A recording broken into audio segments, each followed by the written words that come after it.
خلق مشکور ہے، ضیافت نور ہے، ضیافت نور ہے۔ اعوذ باللہ من الشیطان الرجیم، بسم اللہ الرحمن الرحیم، الحمد للہ رب العالمین، والصلاة والسلام علی سیدنا و مولانا ابی القاسم محمد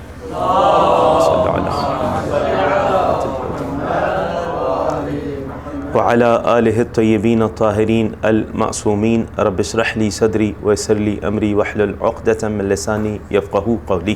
استغفر اللہ واسألہ التوبہ۔ پہلی ماہ رمضان، ارادہ یہ تھا ان 3 دروس کا موضوع رکھا جائے، بالخصوص 12ویں امام کے حوالے سے، مگر آج وہ ذکر نہیں ہو سکے گا، ہم آگے کے لیے بیان کر دے رہے ہیں۔ آگے کے 2 دنوں میں کوشش ہوگی وہی ذکر ہو، اور جو ذکر ہوگا وہ اس طرح ہوگا کہ آسمانی کتب میں امام مہدی علیہ السلام کا ذکر۔ آسمانی کتب میں یعنی کیا مطلب؟ توریت میں، انجیل میں، قرآن میں، زبور میں، یہاں پہ آج کے موجودہ نسخوں میں 12ویں امام کا ذکر جہاں موجود ہے ایک حد تک یہ بیان ہوگا۔ یہ آج نہیں بیان ہوگا، آج ہم نے سوچا کہ پہلی ماہ رمضان ہے، آغاز ہو رہا ہے درس کا، تو ایک حد تک کچھ مناسبت پہ ذکر کر لیا جائے کہ خود پہلی رمضان کو تاریخ میں کیا کیا ہوا تھا، ایک حد تک کچھ چیزیں یہ ذکر کر دیا جائے گا۔ اس کے بعد انشاءاللہ آنے والے 2 درس کا موضوع یہ رہے گا کہ 12ویں امام کا تذکرہ، یا تھوڑا اور عمومی کر لیں تو اسلام کی کچھ باتیں جو دوسری کتابوں میں موجود ہیں۔ آسمانی کتب میں 12ویں امام کا تذکرہ۔ پہلی رمضان کو پہلے آپ لوگ بیان کیجئے، تاریخ میں کچھ ذہن میں آ رہا ہے کہ کیا ہوا تھا؟ کسی کی ذہن میں ہے کچھ؟ ماہ رمضان کی بہت زیادہ مناسبتیں ہیں۔ پہلی رمضان کو ایک روایت میں ملا، جی قرآن ماہ رمضان میں نازل ہوا، 4 صحیفے، 4 کتابیں آسمانی ماہ رمضان میں ہی نازل ہوئی ہیں۔ پہلی رمضان کو توریت نازل ہوئی ہے، یہ بھی ہے، ٹھیک ہے، توریت پہلی رمضان کو نازل ہوئی۔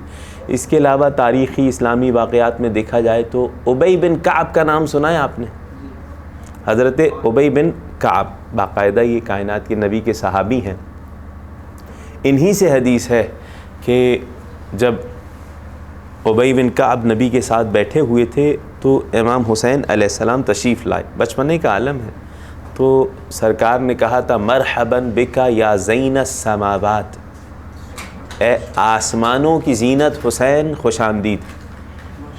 تو انہوں نے کہا اے رسول خدا، آپ سے بڑھ کے بھی کوئی آسمانوں کی زینت ہو سکتا ہے؟ ابی بن کعب صحابی رسول ہیں۔ تو کائنات کے نبی نے وہ حدیث بیان کی، جب میں معراج پر گیا تو میں عرش پہ جب پہنچا، 7ویں آسمان پہ، عرش پہ جب پہنچا تو میں نے عرش میں دائیں طرف دیکھا تو لکھا ہوا تھا ان الحسین مصباح الہدی و سفینۃ النجات۔ یہ ابی بن کعب ہے، کائنات کے نبی کے انتہائی باوفا صحابی ہیں۔ آج کے دن کا مناسبت ابی بن کعب سے کیا ہے؟ خاص طور سے ابی بن کعب بھرے مجمع میں کھڑے ہو گئے، پہلی خلافت کے بعد کی بات ہو رہی ہے، کائنات کے نبی اس دنیا سے جا چکے ہیں، اور جب ان کے ممبر پہ کوئی اور آ گیا تو ابی بن کعب بھرے مجمع میں کھڑے ہوئے اور احتجاج کیا ہے، باقاعدہ احتجاج کیا ہے۔ وہ گفتگو تاریخ میں موجود ہے کہ کیا احتجاج کیا کہ مولا کائنات کے حوالے سے یہ حق تھا، غدیر میں علی کو بنا کے گئے تھے، تم لوگ کہاں سے آ گئے؟ یہ ابی بن کعب نے کہا۔ اور بھی کافی اصحاب ہیں جنہوں نے جمعے کے دن کھڑے ہو کے احتجاج کیا، تو یہ روایات میں موجود ہے باقاعدہ۔ اس کے علاوہ تاریخ میں جلدی ہم آگے بڑھتے ہیں تاکہ کچھ حد تک جو پہلی رمضان کی مناسبتیں ہیں وہ آپ حضرات کے گوش گزار ہو جائیں۔ امام رضا علیہ السلام کے حوالے سے ملا کہ بیعت لی گئی امام رضا علیہ السلام، امام علیہ السلام کے ہاتھ پہ لوگوں نے آ کے بیعت کی، ولی عہدی والا معاملہ جو ہوا تھا، ٹھیک ہے، باقاعدہ۔ اب اس میں امام نے انکار کر دیا تھا باقاعدہ کہ نہیں، میں قبول نہیں کروں گا۔ وجہ کیا تھی؟ وجہ یہ تھی کہ اس ملعون کا طریقہ کار یہ تھا کہ اگر امام قبول کریں خلافت، وہ ویسے ہی قتل کروا دینا ہے، قتل کروا دینا ہے، لیکن شیعوں کو پیغام یہ پہنچائے گا کہ تمہارے جو امام ہیں وہ حکومت کے لالچی ہیں۔ امام نے کہا تھا، تو کہا ٹھیک ہے، حکومت نہیں قبول کر رہے تو ولی عہدی قبول کریں۔ ولی عہدی کا مطلب کیا ہے؟ یعنی میں اپنے بعد جس کو نومینیٹ کر رہا ہوں خلافت کے لیے، بظاہر وہ خلافت کہتے تھے نا، وہ آپ ہیں علی ابن موسیٰ الرضا، تاکہ شیعوں کے دل بھی اپنی طرف مائل کر لے اور لوگوں کو یہ بیان کریں کہ تمہارے امام نے خود مجھ سے شرط رکھی ہے کہ میں ولی عہدی قبول کروں گا۔ دیکھو کیسی لالچ ہے، امام نے بڑے مجمع میں انکار کر دیا تھا، ٹھیک ہے، قتل کی دھمکی دی ہے تو جا کے قبول کیا اور وہ شرائط کے ساتھ قبول کیا ہے، ٹھیک ہے۔ یہ بھی تاریخ، یہ آج ہی کے دن باقاعدہ بیعت لی گئی، اور پھر جب بیعت لی گئی امام کے نام کے سکے بھی چھپ گئے تو لوگ آئے، سکے باقاعدہ مشہور ہو گئے تھے امام علیہ السلام کے حوالے سے، امام کے نام کے سکے چلے تھے۔ تو امام کے صحابی آئے اور کہنے لگے مولا اب تو ہماری خواہش ہی ہے، انی ارجو ان تکونا صاحب ھذا الامر، اب مجھے خواہش یہ ہو رہی ہے کہ آپ کے نام کے سکے چل چکے ہیں، آپ کو ولی عہدی مل گئی ہے، اب امید یہ ہے کہ آپ ہی صاحب امر ہیں۔ کیا مطلب؟ کیا مطلب؟ صاحب امر تو ہر امام ہوتا ہے۔ احسن تم احسن، ٹھیک ہے، جو قائم آل محمد ہے، جو آئیں گے اور دین کو باقاعدہ دنیا کو ایسے بھر دیں گے عدل و انصاف سے جیسے ظلم و جور سے بھری ہوئی، آپ ہی صاحب امر ہے اور آپ ہی حکومت کریں، آپ ہی کے آنے کے بعد دنیا عدل و انصاف سے بھر جائے۔ تو امام نے کہا، دوسری روایت میں امام نے بیان کی ہے کہ نہیں، صاحب امر ہر امام ہوتا ہے، لیکن وہ صاحب امر کے جو حکومت کو قائم کرے گا وہ میری نسل میں چوتھا بیٹا ہوگا، ٹھیک ہے، اور وہ ان کا نام رسول کے ہم نام ہوگا۔ صفات بیان کی 12ویں امام کی، ورنہ ہم میں سے جو بھی آتا ہے، اب جملہ امام کا سنیے گا، امام نے اس موقع پہ کیا جملہ کہا، ہم میں سے جو بھی آتا ہے یا قتل کر دیا جاتا ہے یا زہر دے دیا جاتا ہے، اور میں کیسے صاحب امر ہو سکتا ہوں جبکہ ضعف بدنی، میرا بدن کمزور ہو چکا ہے، میں بوڑھا ہو رہا ہوں، لیکن جب وہ آئیں گے تو بوڑھے ہوں گے لیکن جوان دکھیں گے، ٹھیک ہے۔ اگلا جملہ امام کا سنیے گا، نہ صرف جوان دکھیں گے بلکہ جب وہ آئیں گے تو ایسے ہوں گے کہ لو ساحا بین الجبال، اگر پہاڑ ہوں ان کے درمیان آ کے ایک آواز دے دیں وہ امام، 12ویں امام کا بیان کر رہے ہیں، کون؟ امام علی ابن موسیٰ الرضا علیہ السلام، لو ساحا، ایک زور سے صدا دے دیں، لدک دکت الجبال، دک دکا کہتے ہیں ریزہ ریزہ ہو جانا، ٹکڑے ٹکڑے ہو جانا۔ اگر ان کی قوت ایسی ہوگی، اگر وہ پہاڑوں کے درمیان آ کے ایک بلند آواز سے صدا دے دیں تو پہاڑ ریزہ ریزہ ہو جائے۔ لو انزلنا هذا القرآن على جبل لرأيته خاشعا متصدعا من خشیت اللہ، اگر اس قرآن کو ہم پہاڑ پہ نازل کرتے خدا کی خشیت سے ریزہ ریزہ ہو جاتا۔ اس کا ایک مظہر امام علیہ السلام کے آنے کے بعد دکھے گا۔ 8ویں امام کیا فرما رہے ہیں؟ میں وہ نہیں ہوں، وہ جب آئیں گے تو ایسا ہوگا کہ اگر کائنات کا سب سے بڑا کوئی شجرہ ہوگا، درخت ہوگا، وہ ہاتھ بڑھائیں گے لا قلعہا، اسے زمین سے اکھاڑ دیں گے، ایسی قوت ہوگی، وہ ایسے جوان دکھیں گے، ٹھیک ہے۔ تو امام نے باقاعدہ بیان کیے فضائل 12ویں امام کے، 8ویں امام نے ولی عہدی ملنے کے بعد، ٹھیک۔ یہ پہلی رمضان کا ہوا۔ کتنے مناسبتیں بیان کر چکے ہم؟ 2 مناسبتیں، ٹھیک ہے۔ پہلی کیا تھی بھائی؟ 3 بیان ہو گئی، توریت نازل ہوئی، ابی بن کعب نے باقاعدہ احتجاج کیا، تیسری مناسبت امام رضا علیہ السلام کی ولی عہدی۔ اس کے بعد بڑھیے پہلی رمضان کو تاریخ میں کیا ہوا تھا؟ معرکت التبوک، غزوہ تبوک کا معرکہ ہوا تھا۔ اب یہ بڑی تاریخی جنگ ہے غزوہ تبوک، اسی کے بارے میں ہے کہ جب رسول جا رہے تھے تو غزوہ تبوک میں بڑی مشکل تھی، انتہائی مشکل دور تھا۔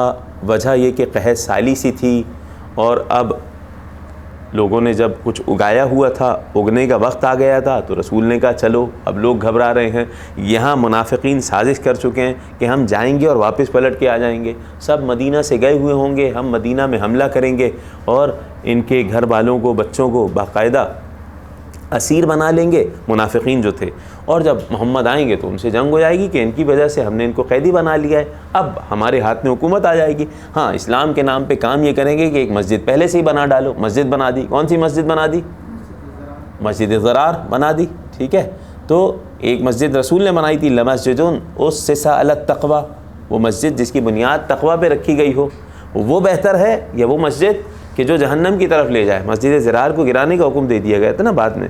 وہ تقویٰ کی بنیاد پہ جس مسجد کا بنیاد رکھی گئی تھی وہ مسجد قباء تھی. مسجد قباء کب بنیاد رکھی گئی تھی؟ اسلام کی پہلی مسجد جب باقاعدہ رسول کریم مدینہ پہنچے نہیں تھے, منتظر تھے. پہلی ربیع الاول کو ہجرت کا آغاز ہوا ہے, 12 ربیع الاول کو مدینہ میں داخل ہوئے ہیں. اس سے پہلے انتظار کر رہے تھے, مدینہ میں داخل ہونے سے پہلے انتظار کر رہے تھے. کس کا؟ امیر المومنین کا. کوئی ساتھ میں کہہ رہا تھا کہ آؤ مدینہ چلیں, تو رسول نے کہا نہیں, میں علی کے بغیر مدینہ نہیں جاؤں گا. اور وہ چلے گئے ساتھ والے لوگ, ٹھیک ہے, وہاں کھڑے رہے رسول کریم. تو انتظار علی علیہ السلام میں اسلام کی پہلی مسجد بنی مسجد قباء. اسے اللہ نے کہا وہ مسجد جس کی بنیاد تقویٰ پہ رکھی جائے, امام المتقین کے انتظار میں بنائی گئی ہے. یہ مسجد تھی. اور دوسری مسجد غزوہ تبوک کے لیے جب جا رہے تھے, اس کے بعد ان منافقین نے بنا لی مسجد زرار. ان کا طریقہ کار یہ تھا, انہوں نے پلان یہ کیا ہوا تھا کہ بھئی یہ تو ممکن نہیں ہے کہ علی نہ جائیں, نبی جائیں گے, علی بھی جائیں گے, اور کوئی باقی نہیں ہے. باقی جائیں نہ جائیں میں فرق ہی نہیں پڑتا, ٹھیک ہے.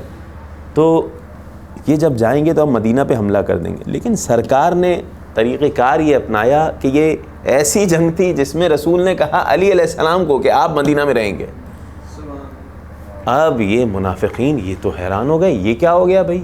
تو مذاق اڑانا شروع کیا, ایسے کہ چلو مذاق اڑانے کی وجہ سے علی چلے جائیں, دیکھو تمہیں خواتین کے پاس چھوڑ دیا. تو نبی نے سب کو جمع کر کے کہا, اور یہ حدیث تمام فرقوں میں درست حدیث ہے, انت منی بمنزلت ہارون من موسیٰ, تو تمہاری مجھ سے وہی نسبت ہے جو ہارون کی موسیٰ سے تھی. یعنی ان قوم موسیٰ میں جو ہارون علیہ السلام تھے حفاظت کے لیے, اور وہاں منافقین موجود تھے, تو ہارون کو چھوڑ کے گئے, آج میں آپ کو چھوڑ کے جا رہا ہوں. بہت ساری جگہوں پہ رسول نے کہا. اور باقاعدہ کئی سارے منافقین تھے, یہیں سے غزوہ تبوک سے واپس آ رہے تھے رسول, تو انہوں نے ارادہ کیا تھا کہ رسول کو مدینہ پہنچنے ہی نہیں دیں گے. جب ایک راستے پہ پہنچیں گے رسول, نعوذ باللہ, ان کو ان کی ناقہ کو, اونٹنی کو بتکا دیں گے اور وہ گرا دیں گے اور انہیں وہاں قتل کر دیں گے. اور قتل کرنے کا ارادہ بھی کیا. 2 لوگ تھے نبی کے ساتھ, کون کون تھے؟ حضرت عمار اور حضرت حذیفہ. یہ 2 لوگ ساتھ ساتھ تھے. سب کو کہا تھا کوئی اس راستے سے نہیں آئے گا, پتھریلا راستہ تھا, رسول اکیلے جا رہے ہیں. پیچھے سے کچھ لوگ آئے اور حملہ کرنے کے لیے آئے رسول کے اوپر. حملہ کرنے آئے تو جناب عمار اور حضرت حذیفہ گئے ہیں, پلٹ کے گئے ہیں, اور رسول نے کہا ان کو دیکھو بھگاؤ. وہ نقاب پہن کے آئے تھے سارے, جیسے ہی گئے تو سب ڈرے کہ نقاب نہ اتر جائے. نہیں, ٹھیک ہے, 12 منافقین کا بیان ہوا ہے صحیح مسلم میں بھی, نام بیان نہیں ہوا ہے 12 کے 12 کے, ٹھیک ہے, بیان ہوا ہے. آج تک وہ مل نہیں سکے, ٹھیک ہے. کچھ لوگوں نے بڑے بڑوں کے نام لے کے کہا کہ کوئی کہتا ہے کہ یہ بھی تھے, ٹھیک ہے, اور خود ہی بیان کر دیا کہ یہ بھی تھے, یہ بھی تھے, وہ بھی. باقاعدہ اس میں تحقیق ہے. وہ منافقین, یعنی اتنا تو ثابت ہو گیا نا, انہی لوگوں میں منافقین تھے جن کو عادل مانا جا رہا ہے, اور جن کو کہا جا رہا ہے کہ سب کے سب کل وعد اللہ حسنہ, اللہ نے سب سے نیکی کا وعدہ کر دیا. تو اسی میں تو تھے منافق. کون تھے تمہیں چلو نہیں پتہ نا, کوئی بات نہیں, نہیں پتہ, پھر بھی 12 میں سے ہو سکتا ہے تم جسے بڑا عظیم مان رہے ہو وہ منافق نکل آئے, ٹھیک ہے. تو یہ بڑا عظیم موضوع ہے بہت. یہ آج تک جو ہے وہ جس طرح 12 امام نہیں بن سکے, 12 منافق بھی جو ہے وہ, ٹھیک ہے, صفات بیان ہو گئی ہیں, انہوں نے دوسری کتابوں میں لکھ بھی دیا ہے. لیکن ہوا یہ کہ یہ لوگ حملہ کرنے آئے رسول کے پیچھے. جب جناب عمار گئے اور حضرت حذیفہ گئے رسول کے حکم سے, تو یہ بھاگے کہ کہیں ایسا نہ ہمارے چہروں کے نقاب ہٹ جائیں. پلٹ کے آئے حضرت حذیفہ, تو رسول نے کہا کون تھا جو قتل کرنے آ رہا تھا؟ کہا نقاب لگائے ہوئے تھے. لیکن سواری پہچانتا ہوں. کس کی سواری تھی کیا؟ تو بس ٹھیک ہے, خاموش رہنا. بعد میں بتایا بھی. اور حضرت حذیفہ اسرار رسول کے مالک, مدفون ہے یہاں باقاعدہ مدائن کی سرزمین پہ. اس پہ بھی پوری تاریخ ہے, کس طرح بیان کیا. اور بڑے بڑے لوگ آ کے کہتے تھے حذیفہ ہم تو شامل نہیں ہیں نا منافقین میں, تو جس کی نماز جنازہ نہیں پڑھتے حذیفہ تو سب سمجھ جاتے کہ ہاں یہ منافق تھا. اور بڑوں بڑوں کی نہیں پڑھی حضرت حذیفہ نے. یہ معرکہ تبوک میں ایسا ہوا تھا. یہ کب ہوئی؟ معرکہ تبوک کے لیے کب نکل رہے تھے؟ پہلی ماہ رمضان کو. اس کے علاوہ کافی مناسبتیں, ایک مناسبت اور ذکر کر دے رہے ہیں. حضرت سیدہ نفیسہ حسنیہ, ان کی وفات.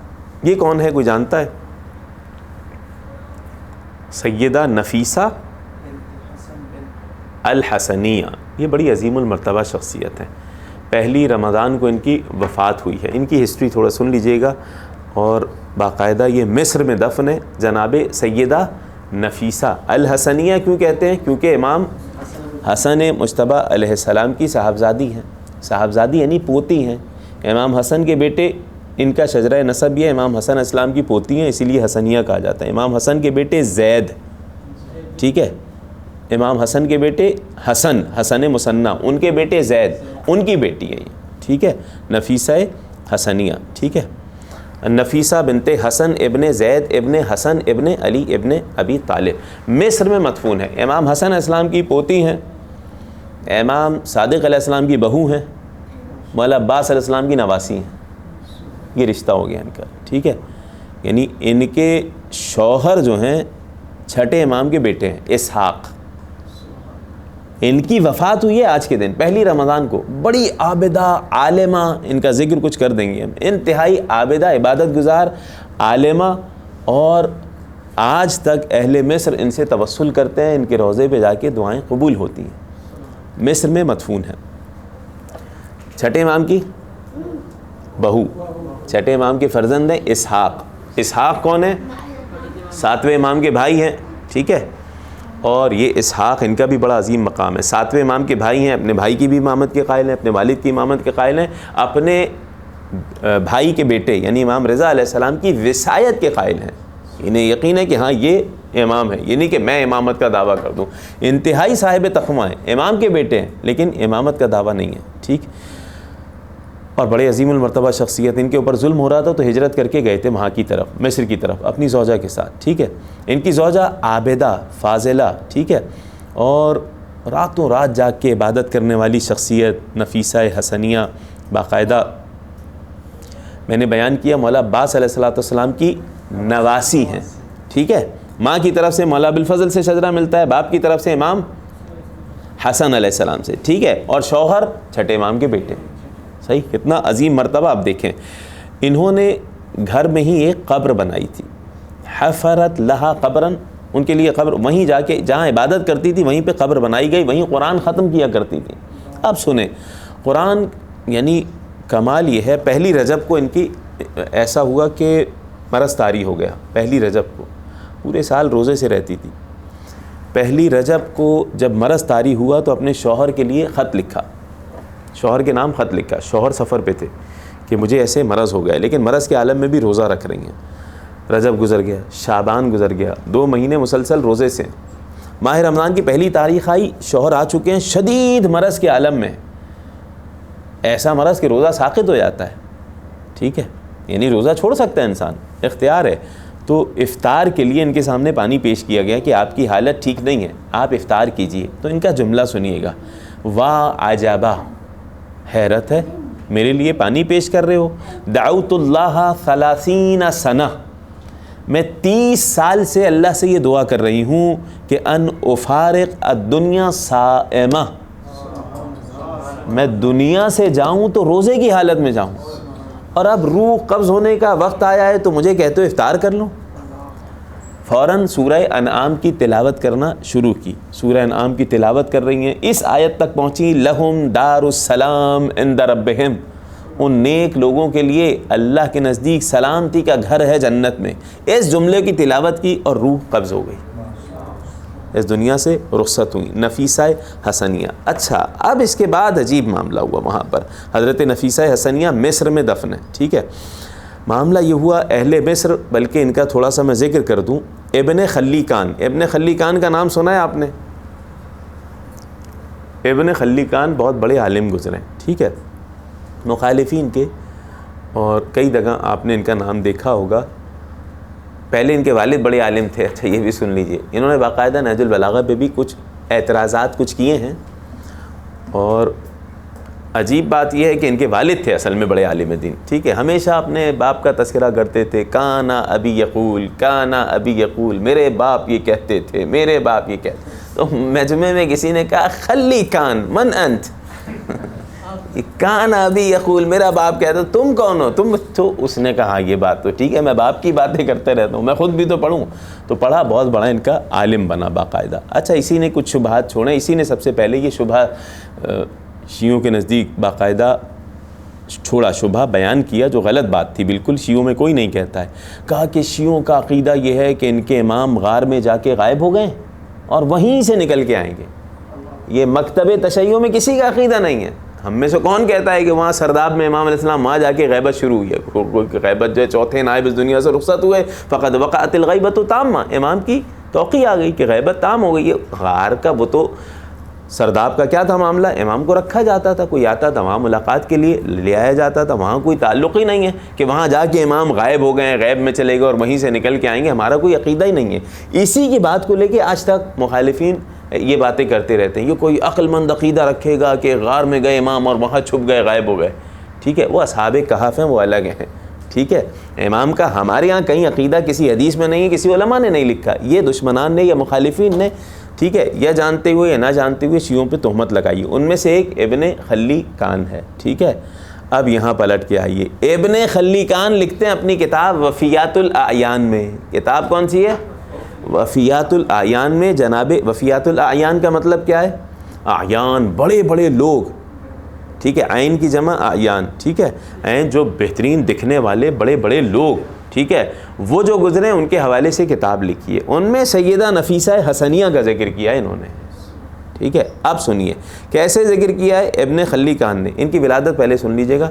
سیدہ نفیسہ حسنیہ کی ولادت ہوئی ہے 145 ہجری میں اور وفات ہوئی ہے 208 ہجری میں. ٹھیک ہے، 208 ہجری. 12ویں امام کی ولادت کب ہوئی ہے؟ 255 ہجری. ٹھیک ہے، 15 شعبان 255 ہجری 12ویں امام کی ولادت ہوئی ہے. یہ 208 ہجری میں اس دنیا سے رخصت ہو گئی. 63 سال کی عمر تھی، عمر مبارک. اپنے شوہر حضرت اسحاق سے ان کی 2 اولاد ہیں. ایک بیٹا جس کا نام تھا قاسم اور ایک بیٹی جس کا نام ام کلثوم. ٹھیک ہے، اب دیکھیے عالمہ فاضلہ تھیں. اس حوالے سے میں نے ذکر کیا. ابن خلیقان کیا کہتے ہیں کہ ان الامام الشافعی.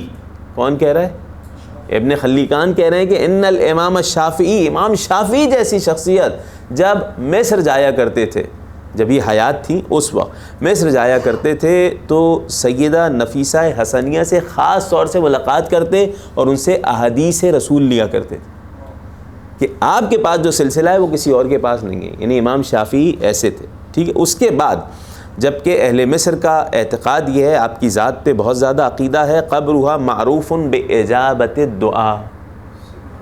یہ کون کہہ رہا ہے؟ ابن خلیقان.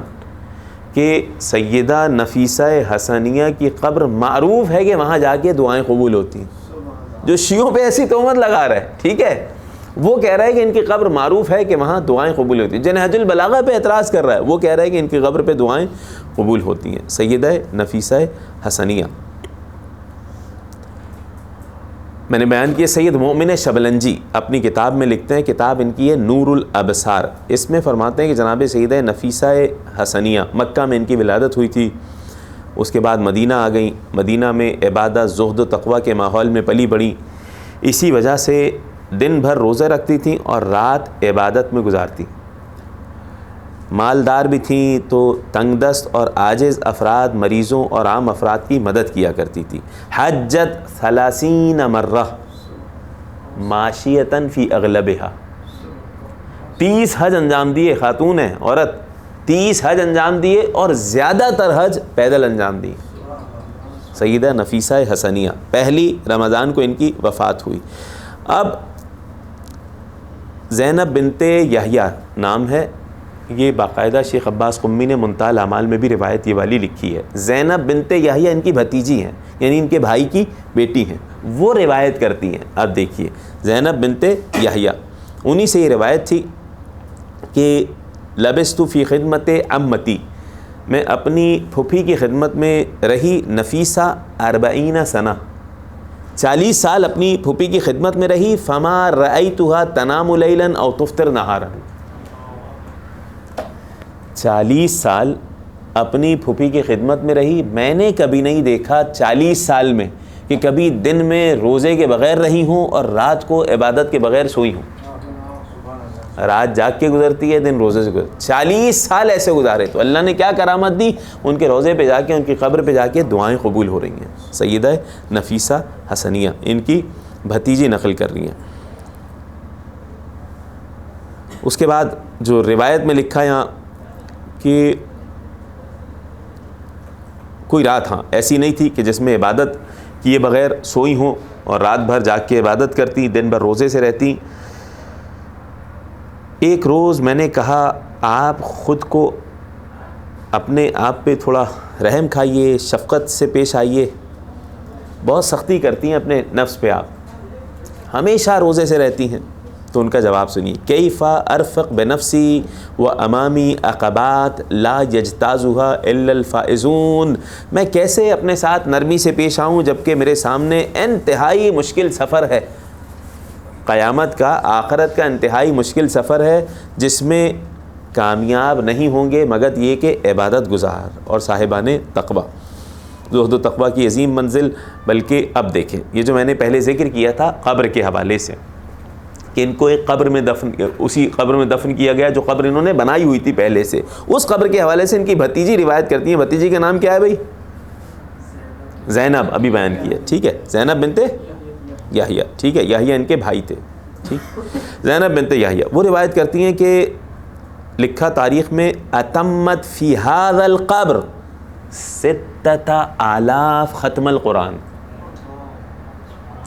جس قبر میں وہ دفن ہے، دیکھیں کیسے صاحب برکت نہ ہوں، کس طرح دعائیں قبول نہ ہوں، جس قبر میں اس وقت دفن ہے اسی قبر میں بیٹھ کے 6000 دفعہ قرآن ختم کیا ہے. 63 سال کی عمر ہے، چھٹے امام کی بہو ہیں، مولا ابوالفضل عباس اسلام کی نواسی ہیں، امام حسن اسلام کی پوتی ہیں، ٹھیک ہے، اہل بیت اسلام کے باقاعدہ وفادار ہیں، عالمہ ہیں، فاضلہ ہیں، عابدہ ہیں. یعنی ایک دفعہ ہوتا ہے نا کہ نہیں صرف عبادت گزار ہیں، علم سے کوئی تعلق نہیں. میں نے بیان کی علم سے ایسا گہرا تعلق کہ امام شافعی آ کے ان سے روایات نقل کر رہے ہیں، ٹھیک ہے، علم سے یہ تعلق اور عبادت کا عالم دیکھیں، ٹھیک ہے. 40 سال روزے رکھ رہی ہیں، راتوں کو جاگ کے عبادت کر رہی ہیں، 60 کتنا 6000 قرآن ختم کیے ہیں جس قبر میں، اسی قبر میں انہیں دفنائے گا. اچھا مصر کیسے پہنچی بھائی؟ بیان کیا تھا ابھی ہم نے نا، کیسے پہنچی تھی؟ احسن، تو اپنے شوہر نامدار کے ہمراہ حضرت ابراہیم علیہ السلام کی زیارت کے لیے گئی تھی مصر پہ، ٹھیک ہے، اور پھر وہیں رہ گئیں کیونکہ وہاں ظلم و ستم ہو رہے تھے. یہ احسن المقال میں لکھا. مدینہ میں اہل مصر آپ سے بہت زیادہ عقیدت رکھتے تھے، یہی وجہ تھی کہ جب آپ کا گزر ہوا تو انہوں نے بہت التجا کی اہل مصر نے کہ آپ یہاں قیام فرمائیے. جب آپ وہاں رک گئیں تو لوگ دعاؤں کی قبولیت کے واسطے زندگی میں ہی ان کے پاس آیا کرتے تھے اور دعائیں قبول ہوتی تھیں. کسی کی کوئی مشکل ترین حاجت ہوتی تھی وہ ان کے پاس آتے تھے. اور پھر میں نے وفیات الاعیان کا بھی ذکر کیا کہ اچھا اس میں جو ہم نے ذکر کیا امام شافعی آیا کرتے تھے اور ان کے پاس آ کے باقاعدہ احادیث نقل کرتے تھے اور یہ جملہ لکھا کہ ان کے روضے پہ بھی دعائیں قبول ہوتی ہیں. ٹھیک، اب سنیے یہاں لکھا کہ امام شافعی نے ایک مرتبہ اپنی شدید بیماری سے شفایابی کے لیے حضرت نفیسہ حسنیہ کی جانب پیغام بھیجا. امام شافعی نے پیغام بھیجا کہ میں شدید بیمار ہوں، میرے لیے دعا کیجیے، میری شفا کے لیے دعا فرمائیے. خوب، معاملہ یہ ہوا کہ اس میں جو لکھا ہے کہ امام شافعی کہتے ہیں کہ ابھی جس کے ذریعے دعا کروانے کے لیے بھیجا تھا، دعا وہاں کی شدید بیماری کے عالم میں تھے، ایسا لگتا تھا روح پرواز کر جائے گی. یہاں دعا کی، یہ بندہ دعا کروا کے واپس نہیں پہنچا تھا، امام شافعی شفایاب ہو گئے. ٹھیک ہے، یعنی مخالفین کا بھی کتنا عقیدہ ہے. پھر آپ اپنی وفات تک مصر میں رہی. دوسری جگہ ایسا ملا کہ باقاعدہ انہوں نے دعا نہیں کی تو امام شافعی سمجھ گئے، وہ اگلے مرحلے میں دعا نہیں کی تو اب سمجھ گئے اب میری بھی وفات کا وقت نزدیک آ چکا ہے. ٹھیک ہے، اور اس کے یہ لکھا باقاعدہ، اور وہ پھر اس کے بعد وہ بھی انتقال کر گئے. اب جو چیزیں میں کچھ ذکر کر چکا ہوں، یہاں عجیب معجزات ہوئے، یعنی سبحان اللہ، کہ جو روایات میں ملا، میں نے ذکر کیا کہ آیت کی تلاوت کر رہی تھی آخری وقت میں، پہلے ماہ مبارک رمضان تھا اور افطار کے لیے پانی پیش کیا گیا، ابھی افطار کا وقت نہیں ہوا تو کیا جملہ کہا انہوں نے کہ میں 30 سال سے اسی دعا میں ہوں کہ میری روزے کی حالت میں روح قبض ہو جائے اور تم میرے سامنے پانی پیش کر رہے ہو. قرآن کی تلاوت شروع کی اور وہیں لہم دار السلام آیت تک پہنچی اور اسی وقت اس دنیا سے رخصت ہو گئی. اب ہوا یہ کہ جیسے ہی رخصت ہو گئی، اب اہل مصر آ گئے جناب اسحاق کے پاس. یہ کون ہے؟ شوہر ہیں ان کے، ٹھیک ہے، ان کے پاس آ گئے. کیوں آ گئے بھائی؟ کہنے لگے دیکھیں بی بی کے پاس ہم آ جایا کرتے تھے اور دعائیں قبول کرواتے تھے، ہماری دعائیں قبول ہوتی تھیں، انہیں یہیں پہ رہنے دیجیے تاکہ اہل مصر کے لیے برکت ہو جائے. تو انہوں نے کہا نہیں، یہ تو ممکن نہیں ہے، کیونکہ ہمارے تمام کے تمام آباء و اجداد جو ہیں مدینہ میں دفن ہیں، جنت البقیع میں دفن ہے، مدینہ کی سرزمین پہ دفن ہے، تو ہم انہیں لے کے جائیں گے اور وہیں دفن کریں گے. بہت کہا نہیں، یہ ممکن نہیں ہے.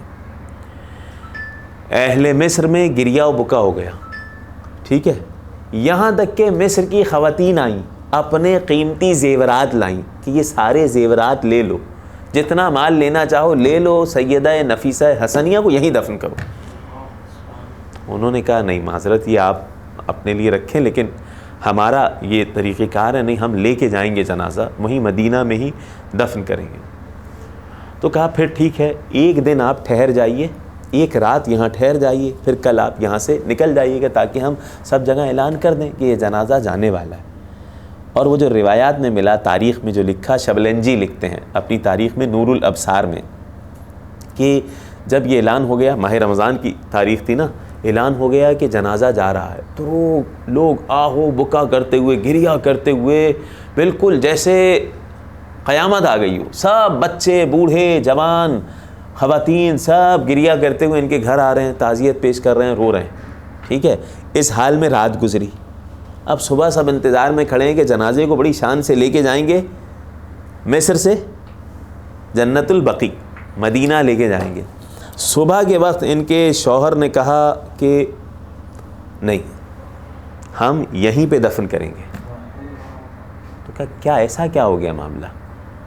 کل تک تو سارا مصر رو رہا تھا، آپ سے کہہ رہا تھا. تو انہوں نے بیان کیا کہ میں جب گزشتہ شب سویا تو رأیت رسول اللہ صلی اللہ علیہ وآلہ اللہم صلی علی محمد وآل محمد وآل، میں نے نبی کو دیکھا اور نبی خواب میں آ کے کہہ رہے ہیں یا اسحاق لا تعارض اہل المصر فی نفیسہ. اے اسحاق دیکھو، نفیسہ حسنیہ کے معاملے میں اہل مصر سے جھگڑا نہ کرو، فإن الرحمۃ تنزل علیہم ببرکتہا، اہل مصر پر نفیسہ حسنیہ کی برکت سے رحمتیں نازل ہوتی رہیں گی، لہٰذا انہیں یہیں دفن کرو. تو جب یہ والا معاملہ ہوا تو اور گریہ بھی ہوا اور خوشی کی لہر دوڑی. باقاعدہ نماز جنازہ پڑھا گیا اور پہلی رمضان کو جو انتقال ہوا تو اگلے دن ان کی تدفین ہوئی، اور آج تک سیدہ نفیسہ حسنیہ وہیں پر موجود ہیں. مصر میں ویسے بھی کافی باقاعدہ تاریخی جگہیں ہیں کہ جن کی زیارت کرنا چاہیے، تاریخی ہے جگہ. جناب نفیسہ حسنیہ کی زیارت ہے، اور راس الحسین مشہور ہے مصر میں. راس الحسین کہ سر امام حسین علیہ السلام مصر میں. ہمارے یہاں مکتب تشیعوں میں فقط 2 ہیں باتیں. سر حسین کے حوالے سے پوری کتابیں مخالفین کے یہاں لکھی گئی ہیں، لیکن ہمارے یہاں کوئی اتنا اختلاف نہیں ہے. زیادہ سے زیادہ ایک کیا ہے، نجف اشرف میں دفن ہے، اور ایک کربلا معلیٰ میں دفن ہے. یہ 2 چیزیں. مصر میں ادھر ادھر بہت ساری جگہوں پہ ان کے یہاں باقاعدہ تاریخ میں ذکر ہوا. وجہ یہ ہے اختلاف کی کہ کہیں سر رکھا بھی جاتا تو وہ سمجھتے ہیں یہیں دفن کیا گیا. یہ بھی چیزیں. تو سر راس الحسین نامی ایک مسجد ہے، مسجد زید ابن علی امام زین العابدین علیہ السلام کے نام سے مسجد وہاں ہے. کیوں؟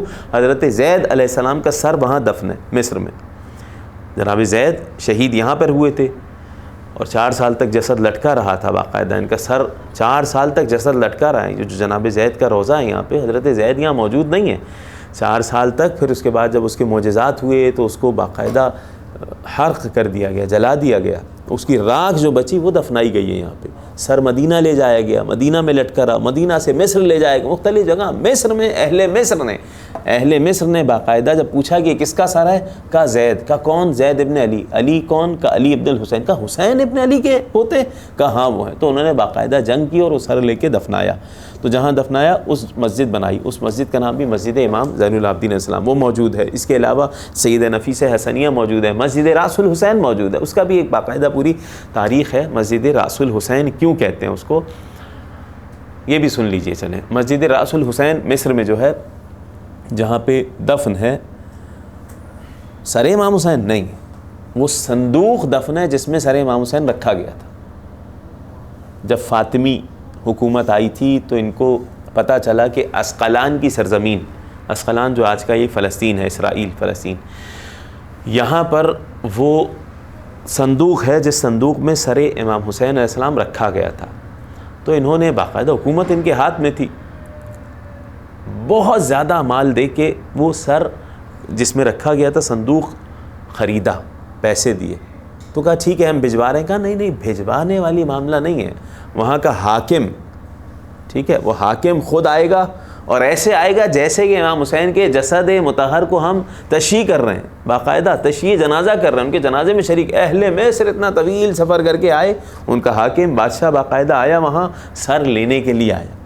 سر لینے کے لیے آیا نہیں، یہی سوچ رہے تھے کہ سر لینے آ رہے ہیں یا تابوت لینے آ رہے ہیں، لیکن وہ صرف وہ ایسا صندوق تھا جس میں سر امام حسین کچھ دیر کے لیے رکھا گیا تھا. وہ لایا گیا باقاعدہ، اور لانے کے بعد اس جگہ گریا، ماتم ہوا، اس جگہ دفنا دیا گیا، وہیں مسجد بنی. اس کے بھی عجیب معجزات ہیں کہ جب ان کی حکومت ختم ہوئی تو بعد میں آنے والوں نے چن کے ایسے لوگوں کو قتل کرنا شروع کیا. جو کوئی ان کے ساتھ وفادار تھا اس کو لا کے سزا دیتے، اور سزا بھی عجیب انداز سے دیتے تھے کہ بھرے مجمع میں سامنے لایا جاتا تھا، ایک صندوق کے اندر سانپ اور بچھو رکھے جاتے، اور وہ صندوق باقاعدہ گنجا کرنے کے بعد، بال کاٹنے کے بعد اس کے سر پہ وہ صندوق رکھ دیا جاتا، اس پہ شہد وغیرہ کچھ لگا دیتے کہ سانپ ڈستے رہیں اور لوگوں کے سامنے اس کی موت نکلے، موت روح پرواز ہو، اور چیخ کے یہ جب مرے تو لوگ خوش ہوں اور ہمارے خلاف کبھی نہ کھڑے ہوں. اتنا خطرناک یہ ظلم کرتے تھے. ایسے میں دربار میں لایا گیا ایک شخص کو، اس طرح کرتے ہر کوئی چیختا، اور وہ پھر وہیں اس کی روح پرواز کر جاتی، اندر سانپ بچھو تھے. ایک شخص کو لایا گیا، اس کے سر پہ جب رکھا گیا تو ابھی تک جس کے سر پہ بھی رکھا جاتا وہ بہت چیخ پکار کرتا، یہ سیدھا سادھا کھڑا رہا، کچھ بھی نہیں کر رہا. بالکل سر پہ رکھ دیا گیا صندوق، بچھو وغیرہ ڈس رہے ہیں، یہ بالکل کچھ نہیں کر رہا. یہ سمجھ رہے ہیں ڈس رہے ہیں، بالکل کھڑا ہوا ہے. کہا کون ہو تم؟ کوئی جادوگر ہو کیا ہو؟ کہا کچھ نہیں. ہٹایا گیا وہ صندوق، ہٹایا گیا تو دیکھا جتنے سانپ تھے، جتنے بچھو تھے، سب جل کے مر چکے ہیں. تو کہا یہ معاملہ کیا ہے تمہارے ساتھ؟ یہ کیوں سانپ بچھو نے تمہیں ڈسا نہیں، سب مر گئے؟ کہا مجھے کچھ نہیں پتا. ہاں جس وقت وہ صندوق اسقلان سے لایا جا رہا تھا مصر، تو میں اپنے سر پہ وہ صندوق رکھ کے لایا تھا. جس دن سے وہ صندوق میں نے سر پہ اٹھایا ہے، عشق حسین ابن علی کی برکت یہ ہے، اس دن سے مجھے کبھی سر میں درد بھی نہیں ہوا. اور یہ اسی کی برکت ہے کہ یہ سانپ بچھو کچھ نہیں کر پا رہے. یہ معجزہ دیکھیں. تو اس جگہ پہ سر امام حسین دفن نہیں ہے، باقاعدہ مصر میں جو مسجد ہے رأس الحسین کے نام سے ہے، وہ صندوق دفن ہے. تو مصر کی سرزمین بھی اس اعتبار سے بڑی تاریخی ہے. پروردگار اہل بیت علیہ السلام کے تمام وفاداروں کے صدقے میں ہمیں بھی وقت کے امام کے وفاداروں میں شمار فرما. پالنے والے امام امر و زمان کے ظہور میں تعجیل فرما. مالک علوم محمد و آل محمد سے ہماری سینوں کو منور قرار فرما. سبحان ربک رب العزت عما یصفون وسلام علی المرسلین والحمد للہ رب العالمین. صلوات اللہم صلی علی محمد و آل محمد وعجل فرجهم احسن اللہ الیک حفظکم اللہ.